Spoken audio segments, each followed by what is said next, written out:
ক্লান্ত হয়ে যাবে।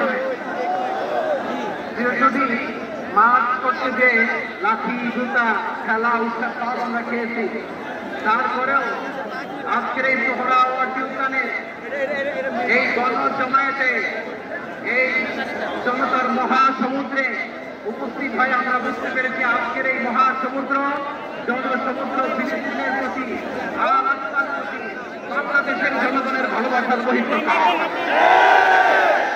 ভৌগোলিকভাবে আমরা ফিলিস্তিন থেকে অনেক দূরে হতে পারি, কিন্তু আজকের এই জনসমুদ্র প্রমাণ করে আমাদের এক একজনের হৃদয়ে দেশের ভেতরে বাস করে এক একটা ফিলিস্তিন, আমাদের হৃদয়ে বাস করছে এক একটা গাজা, আমাদের হৃদয়ে বাস করে এক একটা আল-কুদস চিৎকার করে বলুন ঠিক কিনা। দল মত চিন্তা দর্শনের মানুষ মাজলুম ফিলিস্তিনি এবং মাজলুম গাজার মানুষের পাশে আছে, সহাবস্থান করছে।